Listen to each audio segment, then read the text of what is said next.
گیا ہے، ٹھیک ہے۔ سبب بول کر مسبب مراد لینا۔ سبب کیا ہوتا ہے؟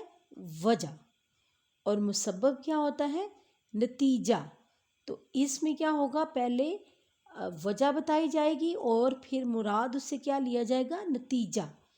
ایسا لفظ بولا جائے جس کا اطلاق اس کے اصلی اور حقیقی معنی کے اعتبار سے سبب ہوتا ہے مگر اس سے مسبب مراد دیا جاتا ہے۔ مثال دیکھیں، بادل خوب برسا، بادل خوب برسا۔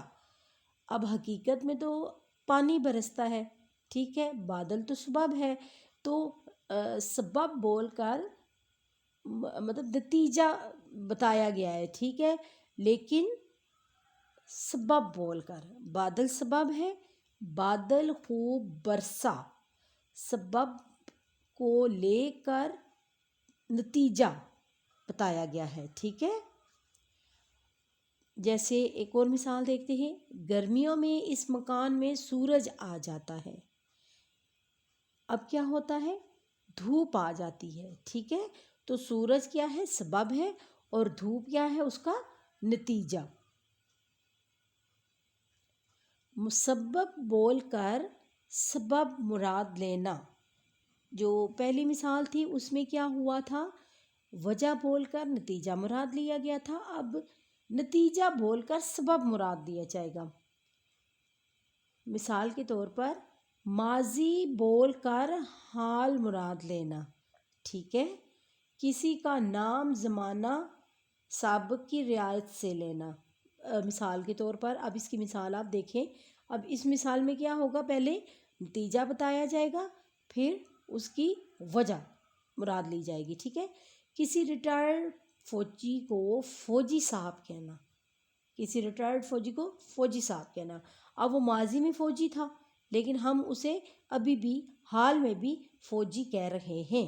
ماضی بول کر حال مراد لینا، ٹھیک ہے، مسبب بول کر سبب مراد لینا۔ ظرف کہہ کر مظروف مراد لینا، ٹھیک ہے، ظرف کہہ کر مظروف مراد لینا۔ ظرف کا مطلب ہوتا ہے برتن، ٹھیک ہے، ظرف کا کیا مطلب ہے؟ برتن، اور مظروف برتن کے اندر جو چیز ڈالی جاتی ہے اس کو مظروف کہتے ہیں۔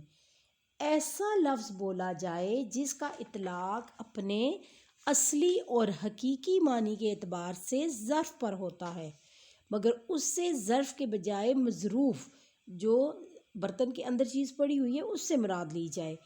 ظرف برتن کو کہتے ہیں اور مظروف اس چیز کو کہتے ہیں جو برتن یا اس کے اندر، اس جگہ کے اندر ہو۔ مثال دیکھیں، نہر جاری ہے، نہر جاری ہے، اب نہر کیا ہے؟ ظرف ہے، ٹھیک ہے، اور ظرف نہر سے مراد ہے پانی۔